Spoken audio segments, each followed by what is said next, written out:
The night I signed the papers for my 50 acres, the air felt different, lighter, cleaner, almost like the land itself was exhaling after years of being watched, judged, and controlled by the HOA. I drove past the neighborhood one last time, the rows of perfect lawns and stiff smiles fading in my rearview mirror. I thought leaving would be simple, quiet, clean break, but I should have known better. People like Karen don't let go that easily. The gravel cracked under my tires as I reached the entrance to my new property. The sky was bruised with purple and gold, the kind of sunset that makes everything look like a scene from a movie. I stepped out and walked to the old wooden gate, placing my hand on it like I was greeting something alive. 50 acres of open land stretched out in front of me. No rules, no fines, no HOA threats taped to my door. Just freedom. I didn't even hear her car until the headlights washed over my back. "Are you serious?" Karen's voice sliced through the quiet. "You actually moved out here?" She stepped out, arms crossed, eyes blazing with disbelief and something deeper, something like betrayal. The same woman who used to write me violations for parking too close to the curb was now standing on my dirt road, staring at my land as if she had some claim to it. I tried to stay calm. "It's private property now, Karen. Not the HOA's. Not yours." Her lips curved into a strange, tight smile. "We'll see about that." Those words stayed with me long after she sped back toward the neighborhood like she owned the road. I shook off the moment, convinced she was just embarrassed or curious or bored. But the uneasy feeling didn't leave. It followed me through the first evening, through the quiet dinner I ate alone, through the silence of my new home that should have felt peaceful but somehow didn't. The next morning, before the sun fully rose, I installed a new metal gate, tall, heavy, impossible to push open, and locked it. The sound of the lock clicking shut echoed across the field like a warning. But just before I turned away, something made me freeze. Someone was standing at the tree line watching me, motionless, silent, and I knew Karen wasn't done. Not even close. Here is prompt 2, background and deepening conflict, 700 words. Continuing exactly from your previous section. Same tone. Same emotional depth. No resolution. Suspense only. For a long moment, I just stood there, staring at the shadow by the tree line. The sun was barely awake, throwing long streaks of pale orange across the field. And for a second, I wondered if my tired mind was playing tricks on me. But when I blinked, the silhouette shifted, slow, deliberate, almost curious, before slipping back into the cover of the woods. No footsteps, no sound, just vanishing like mist. I tried to convince myself it wasn't Karen. Maybe a hiker, a neighbor from miles away, a hunter, anyone else. But deep down, I knew her stubbornness didn't understand distance, or boundaries, or the word no. It wasn't just that she disliked me. It was the way she treated everyone in the HOA, like the rules were hers to enforce, like the community was her personal kingdom. Leaving wasn't enough to escape someone like that. She had to feel in control. And losing that control, it made her unpredictable. As I walked back toward the house, my boots sinking into the soft morning grass, memories from the old neighborhood crept in. The warning notes taped to my door for keeping my trash cans out too long. The fine for painting my mailbox the wrong shade of black. The time she lectured me in front of my driveway because my grass grew half an inch taller than the HOA-approved height. It was never about the rules. It was the way she watched me. Always calculating, always assessing, as if I didn't belong in the perfect little picture she curated. But what bothered me most wasn't the past. It was what happened the week before I moved. That night, I had been loading boxes into my truck when I saw her standing across the street, arms folded, staring.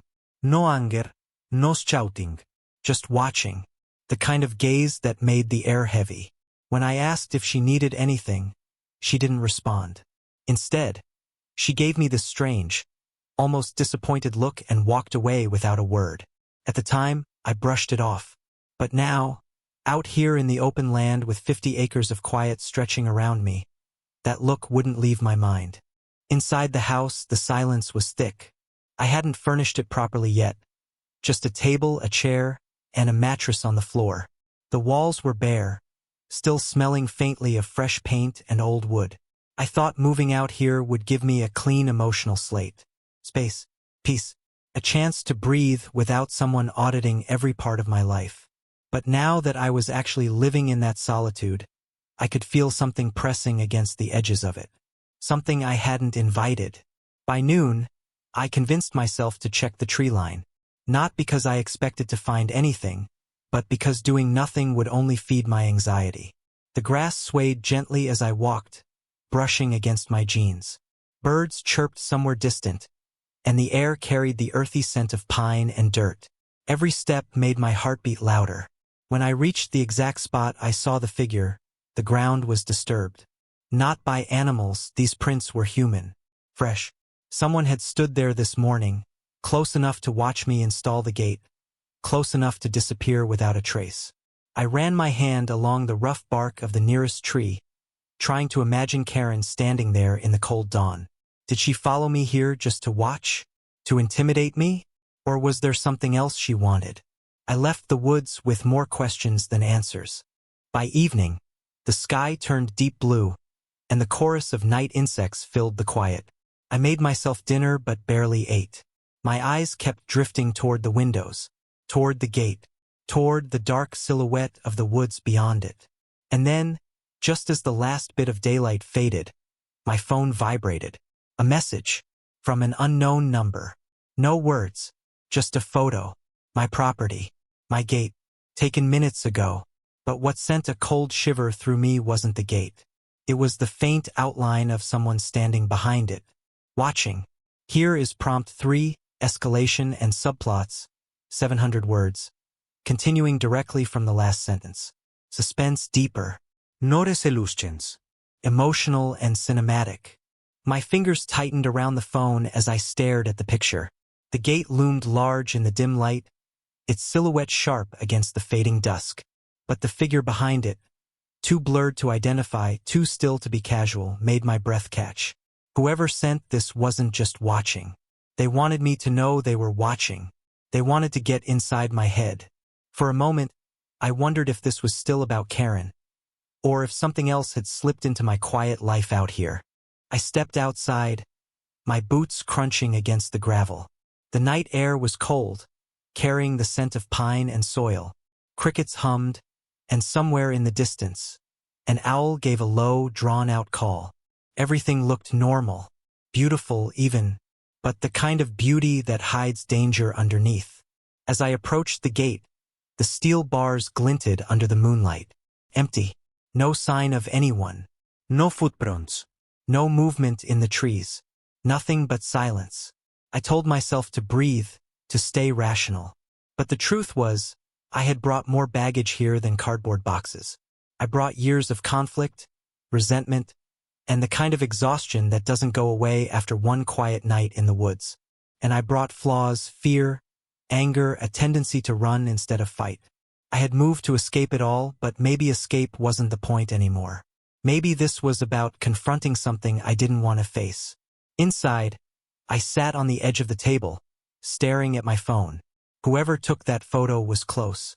Close enough to hear me install the gate. Close enough to study the land. Close enough to know I was alone. A small part of me wondered if Karen was acting out of something other than revenge. The last look she gave me before I moved, there was something almost human in it. Almost worried. Almost lonely. But that didn't line up with the woman who threatened fines like they were weapons. Before I could think further, another message appeared. Nice gate. No name. No emoji. Nothing else. My pulse hammered. I tried calling the number. Straight to voicemail. I slammed the phone down harder than I meant to, frustration bubbling up with fear. This wasn't a game anymore. Someone wanted a reaction. I looked around my half-empty house, realizing how vulnerable I really was. No neighbors. No streetlights. 50 acres of silence. And only one person in my past had a reason twisted enough to follow me this far. Still, something about the messages felt off. Too bold. Too calculated. Karen thrived on control, yes, but she wasn't subtle. She liked confrontation face to face. She liked being seen, being heard, being loud. This quiet, stalker-like approach didn't fit her. Unless she wasn't alone. A thought crept into my mind, a subplot I hadn't considered. Karen was never the true power in the HOA. She was just the voice, the messenger, the woman who carried out decisions made by someone higher up. The HOA president, Mark, had always kept a measured distance from the drama while quietly pulling strings behind the scenes. I remembered the way he watched me during meetings, the way he nodded approvingly whenever Karen handled a situation. What if leaving their community wasn't just an annoyance to them? What if it meant something deeper? A loss of influence? A reminder they couldn't control everything? My thoughts spiraled until a sound outside snapped me back. A light scrape, a faint metallic clink. I grabbed a flashlight and stepped out again. The cold hit me instantly. My breath fogged in the air. I swept the beam along the fence line, across the gate, into the trees. Then I froze. A small object hung from the gate latch. Something that wasn't there minutes ago. It was a key. Old, rusted, tied with a thin red ribbon. And attached to the ribbon was a tiny note. One word. Soon. My throat tightened. My hand shook slightly as the flashlight flickered over the paper. Whoever was doing this wasn't just watching. They were planning something, and they were already closer than I realized. Here is prompt 4, build up to climax, 700 words, continuing directly from the last word of prompt 3. Unresolved, suspense rising, pacing tight, emotion high. The key felt heavier than it should have. Its cold metal pressing into my palm like a warning I wasn't ready to understand. I stood there in the night, the red ribbon fluttering in the wind, my heart beating in uneven, nervous bursts. Whoever left this didn't just slip onto the property, they walked right up to the locked gate. Close enough to touch it. Close enough to watch me searching for them minutes earlier. That meant they weren't scared. They wanted proximity. They wanted tension. And they wanted me to know it. I backed away slowly, scanning the tree line. Nothing but the soft hiss of wind through the branches. But the woods felt different now, alive in a way that made my skin prickle. I turned the key over in my hand. Old, rusted. It looked like it belonged to something forgotten, something buried long before I ever showed up. But why give it to me? Why now? Inside, I locked the door behind me, then locked it again. The house felt too big, too empty, every creak of the woods sounding like footsteps. I needed answers. And the person who had the most, whether she liked it or not, was Karen. I sent her a message. Asterisk, we need to talk. Asterisk, the 3 dots appeared immediately, then disappeared, then reappeared, then finally, asterisk, meet me by the end of the old road. Alone. Asterisk, that alone made my pulse spike. Karen disliked confrontation unless she held the upper hand. Why invite me? Why now? Was she scared? Guilty? Or pulled into something she couldn't control? The drive to the old road was suffocatingly quiet. No lights. No cars. Just the narrow dirt path cutting through the woods like a vein. When I arrived, my headlights caught her standing by the fence, hugging herself like she wasn't sure she should be there. She didn't waste time. You moved out there without understanding what that land is, she whispered. You think I'm the problem? You have no idea. Her voice shook. I'd never seen her shaken. What's going on? I asked. She looked over her shoulder, eyes darting between the trees. You're not the first person to buy that land. People left before you. Quickly. Quietly. Because of the HOA? No, she said sharply. Because of him. My stomach dropped. Who? She swallowed hard. Mark. The HOA president. The man who always stayed calm. Who always let Karen speak for him. Who knew every address, every boundary, and every property history. Why would he care about my 50 acres? I asked. Her answer came out in a whisper trembling with fear. He believes something on that land belongs to him. Something he lost. Something he's tried to get back for years. I felt the weight of the rusted key in my pocket. Does it have anything to do with this? Her eyes widened when she saw it. She stepped back. You found that? No. Someone left it for me. Tonight. Karen covered her mouth, shaking her head. He's testing you. For what? I demanded. She didn't answer. Instead, she looked past me, her face draining of color. I turned. A pair of headlights appeared at the far end of the road. Slow, deliberate, rolling toward us like a threat wearing a calm mask. Karen grabbed my arm. We shouldn't be here. The car stopped 20 feet away. Engine running, lights blinding. Then the driver's door opened. A man stepped out, tall, silent, unreadable. Mark. He didn't speak. He didn't move closer. He just stood there, the shadows stretching around him like a warning. Karen whispered, "He wasn't supposed to find us." I whispered back, "Why is he here?" She swallowed. "Because he thinks you already know the truth." Before I could ask what truth, Mark spoke for the first time. His voice calm but sharp enough to cut the night in half. "You've opened the wrong door," he said, "and now you can't close it." He took one step forward. Just one. But it was enough. The trees shifted behind him. A second figure stepped out of the woods, hidden until now, watching me, waiting. And the moment I realized who it was, the cold went straight through me, because it wasn't someone from my past. It was someone who knew exactly what was on my land. Someone who had already been there. Someone who wanted me to go back and face it. Here is prompt 5, plot twist/escalation, 700 words, following directly after prompt 4. Major twist included. No resolution yet. Stakes raised sharply.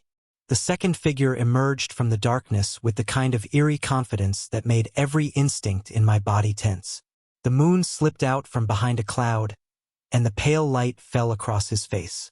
My breath caught. I knew him, not personally but from a photo. The photo sent to my phone. The shadow behind my gate. He stepped forward, calm, almost casual, like he had been waiting for this exact moment. Karen stiffened beside me. Mark didn't move at all. The man's voice was unsettlingly soft. "You shouldn't have touched the key." My hand instinctively moved toward my pocket. He noticed. A faint smile tugged at the corner of his mouth. "You weren't supposed to see it yet," he continued. "But now," he glanced at Mark. "Now he can't hide anymore." Karen whispered, "I told you he'd come." I tried to piece everything together. Mark, the mysterious figure, the key, the messages, but it felt like trying to hold water in my hands. Every answer slipped away. "What do you want from me?" I asked. The stranger's expression darkened. "It's not about what I want. It's about what Mark stole." Mark finally stepped closer, eyes steady, jaw tight. "Enough." The stranger tilted his head. "Then tell him." Mark didn't. He looked at me instead, studying me, almost measuring me. And then Karen snapped. "You should have told him the truth from the beginning." The stranger took another slow step closer, voice barely above a whisper. "He won't tell you because admitting it means admitting what he did." My pulse thundered in my ears. "What did he do?" Karen looked away, wrapping her arms around herself like she couldn't bear to watch what was coming next. The stranger let the silence stretch, then said the words that turned the entire situation upside down. "That land was never supposed to be for sale." The world seemed to tilt. "What do you mean?" I asked. He smiled, not kindly. "Your title, your deed, they're real. But the owner before you didn't sell willingly." I felt the blood drain from my face. "Are you saying?" "He disappeared," the stranger said, "and the last person seen with him was standing right in front of you." My eyes shot to Mark. He didn't deny it. He didn't even look surprised. Karen whispered, "Mark, please." The stranger spoke again, sharp, cutting through the tension. "And now you're living on land he thinks still belongs to him." My breath hitched. "So what does that make you?" The stranger's eyes locked onto mine with chilling intensity. "I'm his son." A cold wave rushed through me. The former owner, missing. His son watching me, sending photos, leaving keys.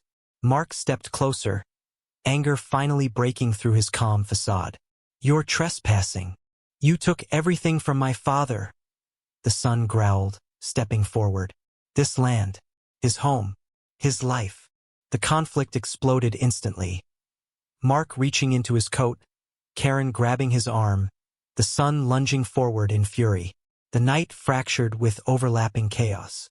I stumbled back, heart pounding, mind spiraling. Karen screamed, "Stop! All of you, stop!" But none of them listened. The son pointed at me suddenly. "And he put the key in your hands because you were the only one who didn't lie. I don't even know what the key opens," I shouted back. Mark's voice cut through everything. Cold, flat, final. "You're not supposed to open it." The son turned on him. "You're not going to stop him. Not again." Karen looked at me with a terrified expression I'd never seen from her before. "Don't go back to that house tonight." "Why?" I demanded. She swallowed hard. "Because whatever he hid, it's still there." Before I could respond, branches cracked behind us. Another presence. Another motion in the woods. Not Mark. Not Karen. Not the son. Someone else. Watching from the shadows. And this time, they were closer than all of us. The branches cracked again, louder this time. Every nerve in my body screamed to run, but I couldn't. Not now. I was trapped between the locked gate, Karen's terrified eyes, Mark's rigid stance, and the stranger, his father's son, whose anger radiated like heat. And yet, there was something more in the shadows, something I hadn't noticed until this moment. Movement that didn't belong to any of them. Before I could react, a figure stepped into the moonlight. My heart skipped. It was the missing owner, the man everyone thought had vanished years ago. Older, thinner, but unmistakable. His eyes, sharp and calculating, locked on me. "You were supposed to wait," he said, voice low but commanding. "You weren't meant to open this chapter yet." The sun froze. Mark's face went pale. Karen's jaw dropped. I could barely speak. What's happening?" I whispered. The man smiled faintly, though it didn't reach his eyes. "This land. It's never truly been yours or mine, or anyone else's until the truth came out. And now it has." He gestured to the sun. "You've inherited anger, yes, but also responsibility. And you," he looked at Mark, "need to own your part." Everything clicked. The missing owner had staged his disappearance to expose Mark's misdeeds, the quiet manipulation behind the HOA, the control he thought he wielded over everyone. Karen had been his unwitting pawn, enforcing rules without seeing the bigger picture. The son had returned not just for revenge, but for justice. And I had simply been the one to unlock the door to the truth. The tension exploded into motion. The son stepped forward. The father stopped him with a hand on his shoulder. Mark tried to protest, but Karen's voice cut through sharply. "No more lies. No more hiding." Her hands shook, but determination shone through. "We face it now. All of it." I stepped back, clutching the rusted key. My fingers shook, but I realized the key wasn't just a tool. It was the symbol of all the secrets hidden behind that gate. Slowly, I inserted it into the lock. The metal groaned, rusted hinges creaking. The gate swung open, revealing the expanse of land bathed in moonlight. Silence settled over us for a heartbeat. Then the missing owner spoke again. "Everything you feared is nothing compared to what we can fix together. You've all had choices. Now decide who you want to be." Mark sank to his knees, realization breaking through his pride. Karen covered her face, tears spilling freely for the first time in years. The son exhaled sharply, finally letting go of the anger that had consumed him. And I stood there, feeling the weight of 50 acres, freedom, and the truth pressing in all at once. Just as relief began to settle, the father turned to me with a subtle, almost imperceptible smile. "One more thing." I frowned. "What?" He gestured to a corner of the property, where a small, weathered shed had been hidden among the trees. "There's more here than land. Something worth protecting. Something no one expected." Curiosity overrode caution. We approached the shed together, every step tense. The son hesitated, Karen and Mark exchanging worried glances. I lifted the latch and the door swung open.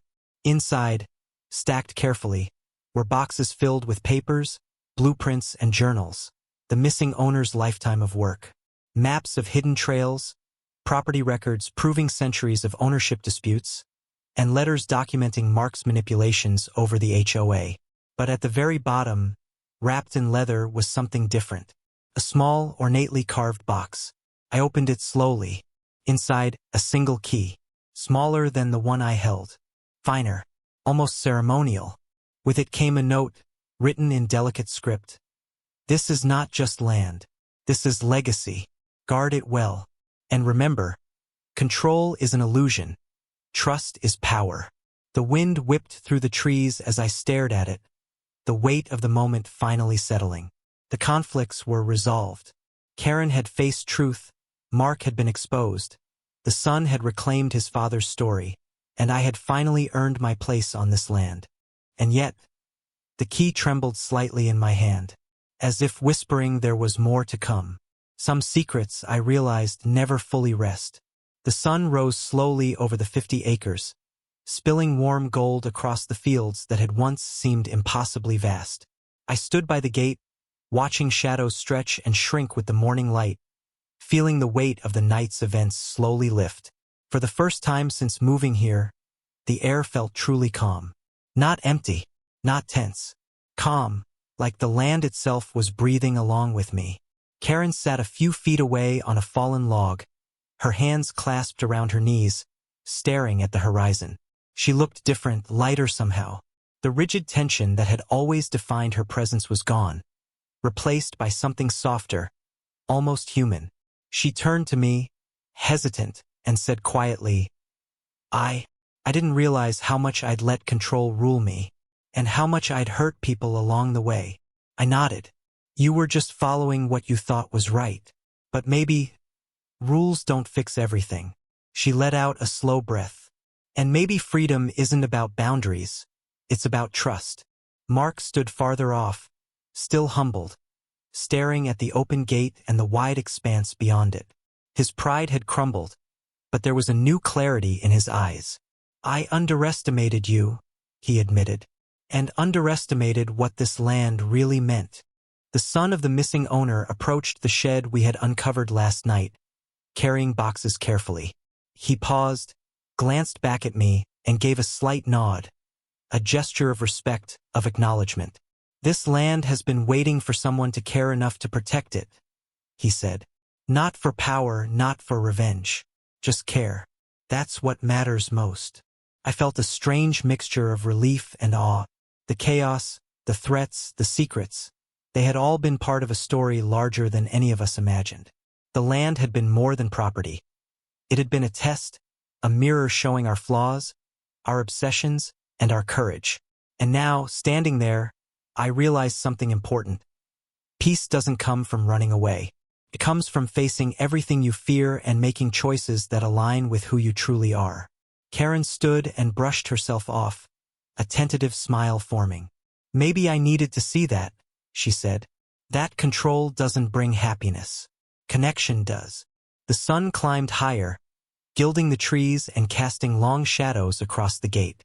I walked over and ran my hand along the rusted lock, the one that had sparked so much fear and tension. It still held the memory of threats, of uncertainty, of all the moments where I wondered if I'd made the right choice. But now it felt different, solid, anchored, a symbol of all that had been tested and survived. I looked out across the fields, the shed, the winding paths, and the woods beyond. My heart felt full in a way it hadn't in years. The story of the land, of Karen, of Mark, of the missing owner and his son. It was no longer just a mystery. It was a lesson, a reminder that every conflict carries an opportunity to grow, to reconcile, to move forward. As I closed the gate behind me one last time, I whispered to myself, freedom isn't about walls. It's about choices. Karen waved lightly before returning to the road leading back toward her life in the neighborhood. Mark lingered a moment, then followed. The son of the missing owner stayed behind, surveying the land, and I knew he would continue to honor his father's legacy. And I finally felt at home. Truly, deeply, unshakably at home. The wind stirred the trees. Leaves shimmered in the sunlight, casting playful shadows across the ground. Life had a rhythm again, balanced.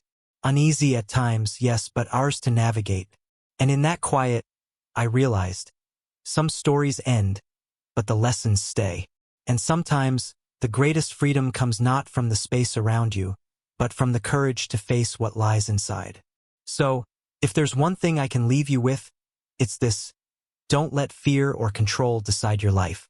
Protect what matters, face your truths, and remember, every gate you lock or unlock carries the power to change everything. And if you're standing at your own gate today, wondering what to do next, I have one question for you. Will you step forward or stay behind?